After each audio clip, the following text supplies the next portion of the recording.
Okay, so hello and welcome back.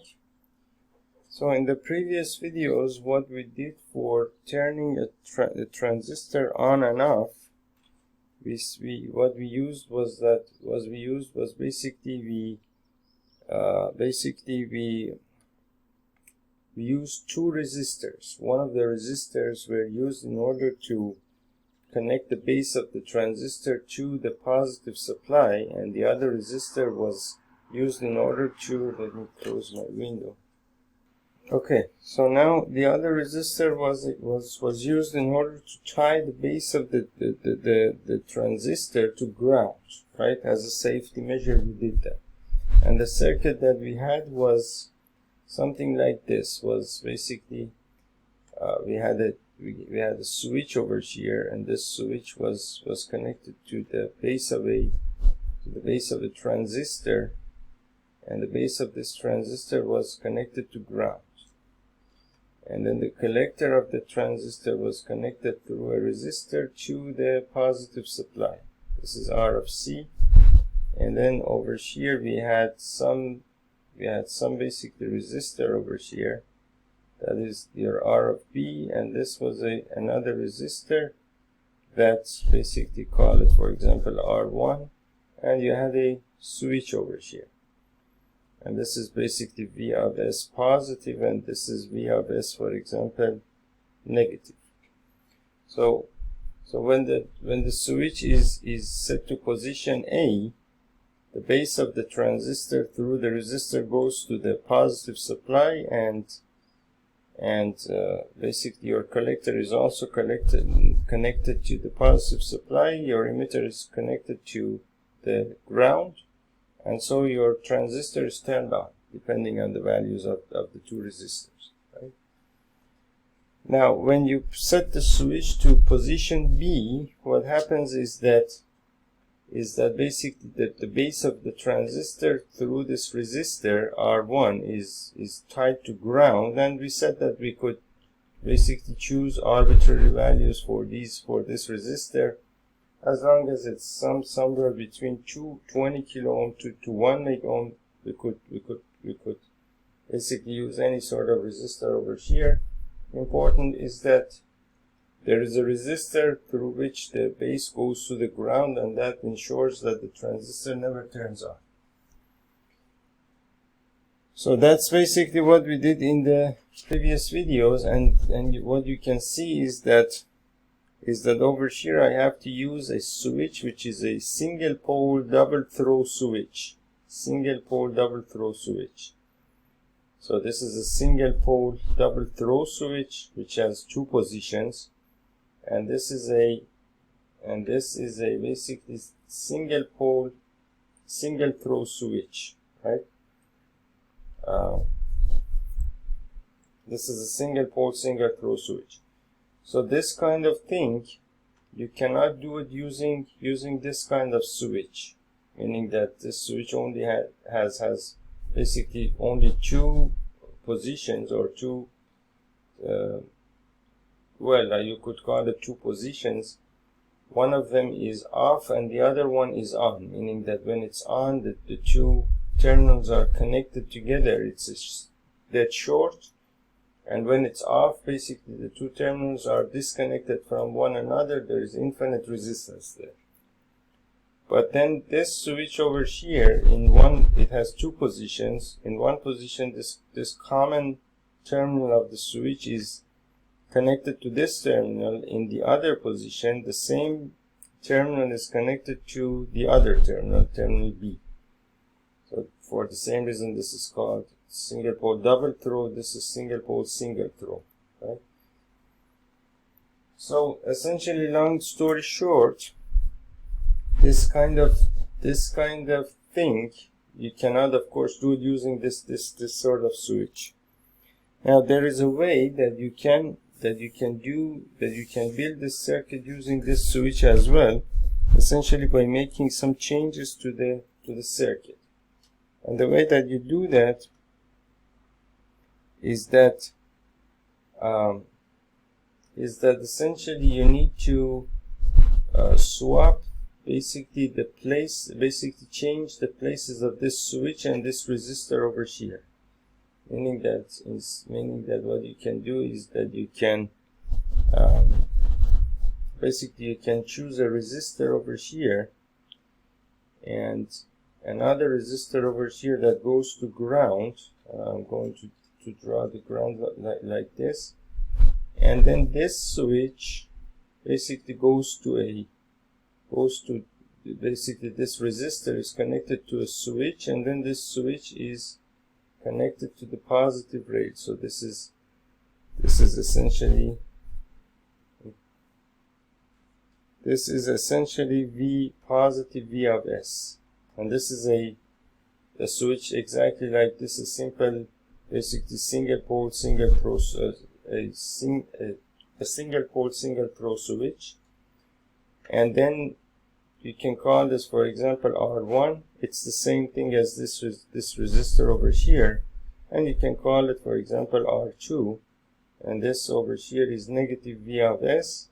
And then from this point you can take you can connect this to the base of your transistor, and then your collector is connected to your load, for example, and for example you can call it R of C, and then your emitter goes to ground, right?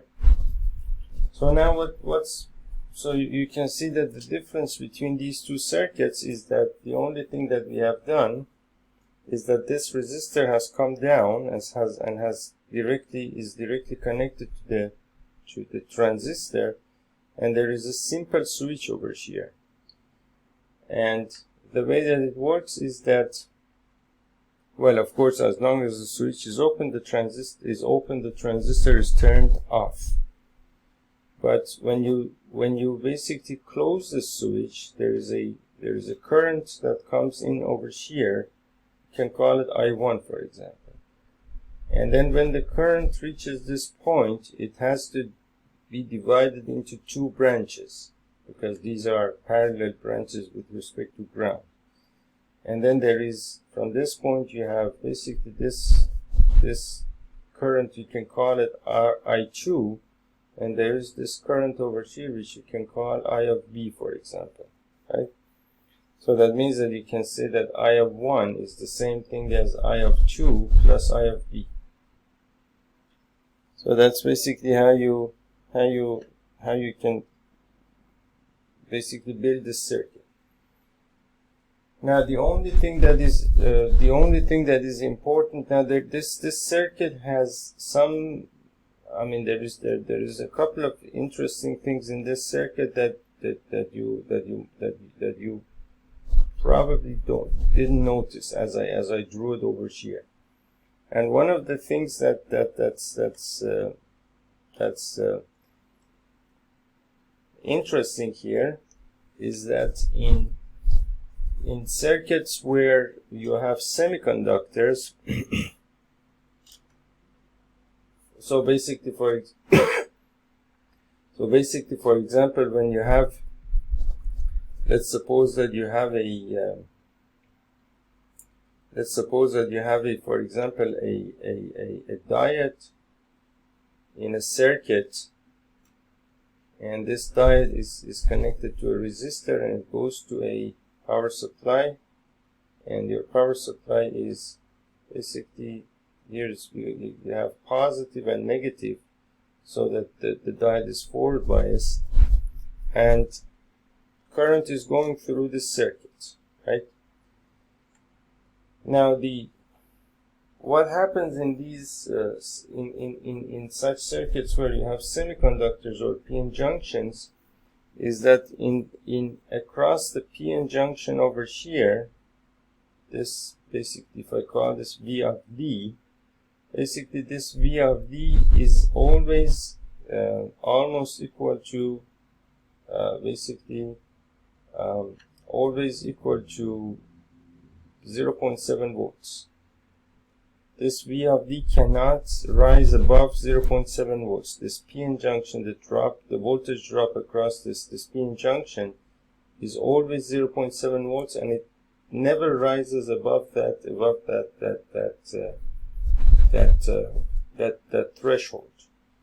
And it doesn't matter what sort of power supply you have.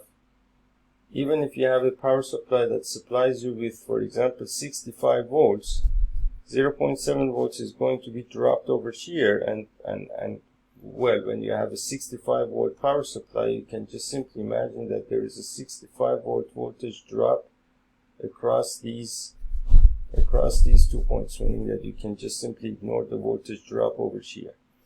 Compared to 65 volts, 0.7 volts, you usually don't take into consideration. Or you can say that, for example, there is 0.7 volts drop over here and 64, for example, 0.3 volts drop over here. That you can, depending on what you want to do. I mean, in most cases, you don't even consider it. So you have the same situation over here. And the situation is that, so here basically you see that you have the base of this transistor, and here you have the emitter of the transistor. The voltage across the base emitter junction of this transistor is always 0.7 volts. It never rises above that threshold unless your transistor is damaged or there is something wrong. And since this resistor R2 is also is basically connected in parallel with these 2 points, the voltage across this resistor cannot rise over 0.7 volts. It's always 0.7 volts. And so what happens here is that basically if I apply the Ohm's law to this resistor, if I say that basically V is equal to IR for this resistor, the voltage that you have across this resistor R2 is 0.7 volts, never changes. And then depending on basically the value of this resistor, the value of the current has to change. Meaning that the higher the value of the resistance, the lower the value of the current, and vice versa. Because these two have to multiply together, and the product of these two always has to remain 0.7 volts. It has to be constant, right? So in this circuit, basically and of course, as you saw over here, basically the voltage has, basically if you say V is equal to IR here, and if the voltage is 0.7 volts, I mean the only thing that I can change in the case of this resistance is the value of the resistance of the resistance,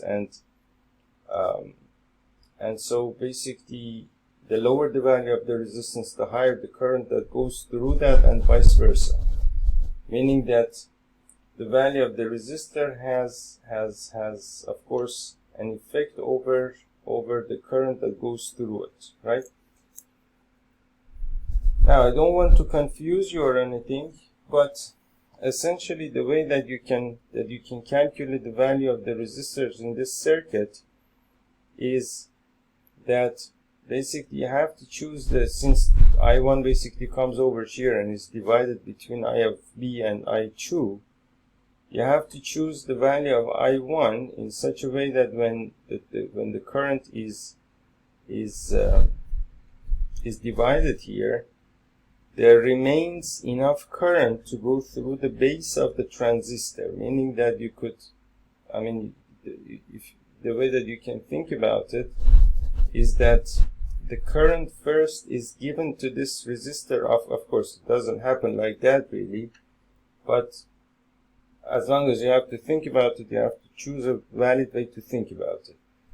And then since the voltage over here is constant in both of these cases, so first you can think basically in this situation you can think that basically depending on the value of this resistance, a portion of the current is given to this basically given to this resistor, and then the rest is given to basically to the base of the transistor. So you have to choose this value of I1 in such a way that enough current remains for the base of this transistor, and then it goes through the emitter, it goes to the ground, and then that's basically it has to be enough so that your transistor is turned on, right? So now we need to there is there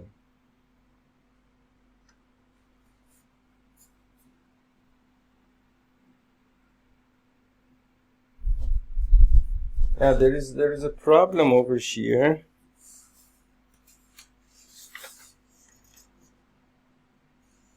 That we will talk about, of course, later, but first we need to talk about a couple of simple examples in order to understand this situation better. Okay, so now as a simple example to show you basically that you would run into a problem here for calculating the values of I1, I2, and R1 and R2 and so on and so forth. I can show you a simple example. So let's say that you have a load, you have a 10 volt, for example, lamp. You have a 10 volt lamp that needs 100 milliamps, right? It needs 100 milliamps, and you're building a circuit like this using a transistor, and the beta of your transistor is, for example, 100, right? And you want to calculate basically the base current for this circuit. So essentially what I need to do is again construct the same circuit, meaning that I need a resistor over here, another resistor over here. This goes to the ground, and then the transistor is connected to this point over here. This is the emitter. The emitter goes to the ground. The collector is connected to the lamp, this lamp over here. And then this is V of S positive, this is V of S negative. And of course then you need the switch over here. The switch, you have to put it over here, so I put the switch over here. So I put the switch over here, and then that's basically the circuit that we have. They call this, for example, R1, and call this R2, right? So what we want to do is that we want to give this lamp enough voltage and current so that it has enough power, basically enough power dissipation, meaning that when we talk about power dissipation in lamps, it's usually in the form of heat and light, and the heat is usually not taken into consideration that much because it's I mean, it's not something that you would see, and usually don't pay much attention to that unless you, for whatever reason, you measured it.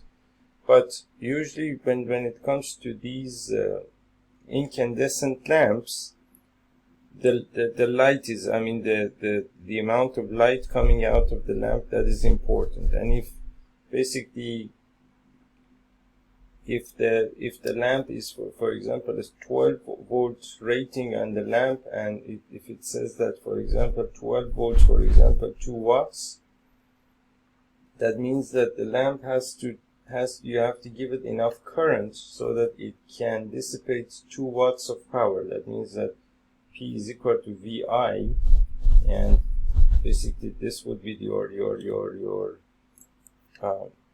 power. So that means that 2 watts is the same thing as, assuming that the voltage that you give to the lamp is 12 volts times I, that means that I has to be equal to 2 watts per 12 volts, which is 1/6 of an amp. And 1/6 of an amp is the same thing as 0.16666 and so on and so forth, is the same thing as 0.17 amp, around 170 milliamp or so, right? So that means that this lamp, if you have a lamp that, of course, these are all linear devices or ohmic devices, not, for example, an LED lamp or something like that. Just very simple incandescent lamp, 12-volt lamp. If it says that it's 12 volt 2 watt, that means that your power supply has to put a potential difference of 12 volts across the two terminals of the lamp, and your power supply is supposed to be capable of basically supplying at 12 volts. It's supposed to be capable of supplying 150 milliamps to the lamp or through the lamp, so that you can have enough amount of light coming out of the lamp, meaning that you have enough power dissipation, or enough glowing, or appropriate glowing, or proper glowing, whatever you want to call it.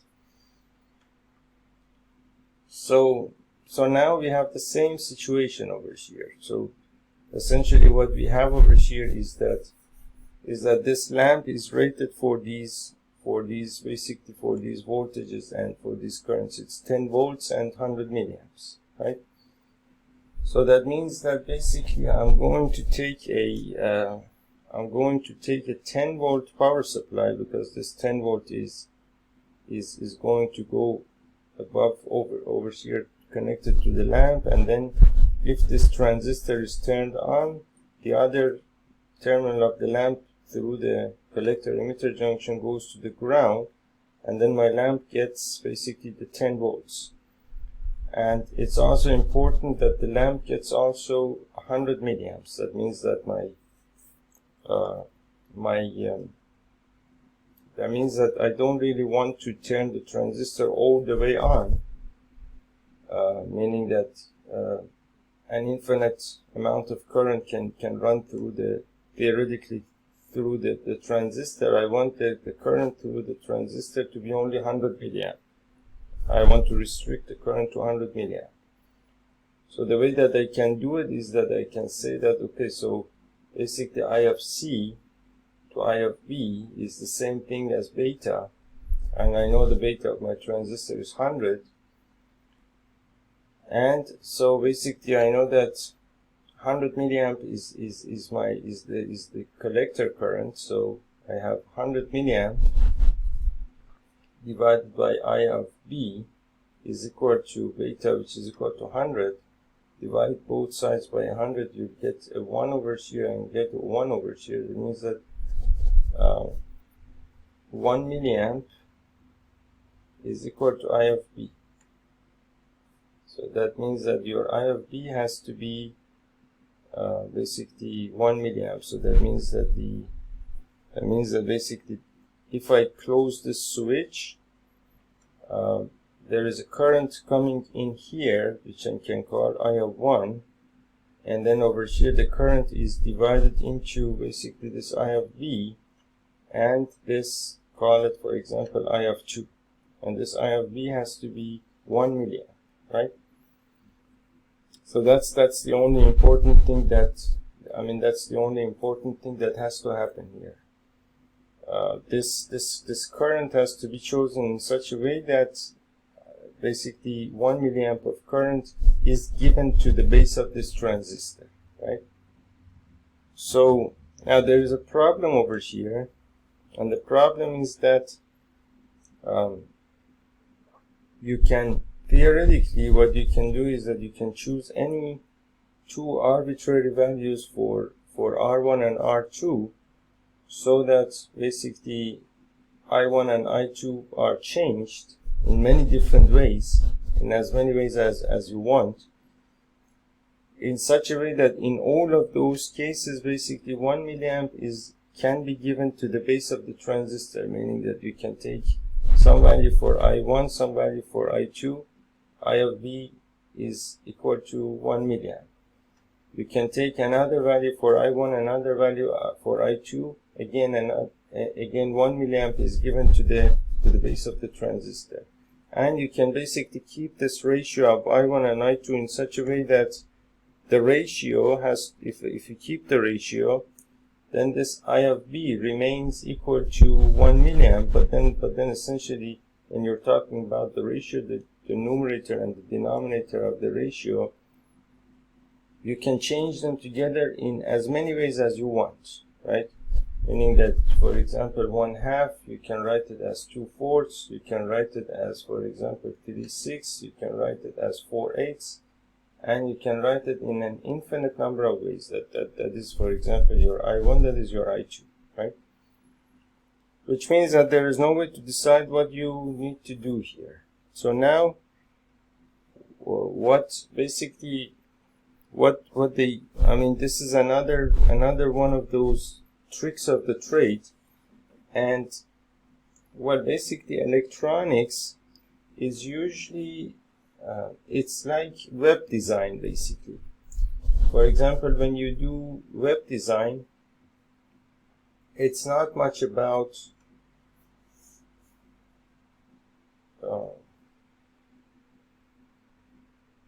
it's all about tricks. I used to study web design for a while, and you might think that, for example, there is the W3C and the HTML language and the HTML5 and all of those guys, and there is all of these standards and everything and so on and so forth. Of course, all of those standards are there, but then at the end of the day, it's, for example, web design is a bunch of tricks that you use in order to, for example, get the website to look like, for example, in a particular way. And electronics is essentially the same thing, meaning that a basic set of theory and know-how and knowledge and all of those things, of course, you need to have about electronics. But then when you want to actually, when you actually want to do electronics, there is only a certain number of things that actually work, right? And those things you can, for example, find them in The Art of Electronics. When you read The Art of Electronics, all of the circuits that actually work and are trustable and reliable, you can find them in that book, and then that's about it. But of course, in order to understand those circuits, first you need to understand all of these, and then you just need to use the tricks of the trade. Anyway, now what they have done is that they have basically adopted an arbitrary convention. I'll tell you about that in just a few moments.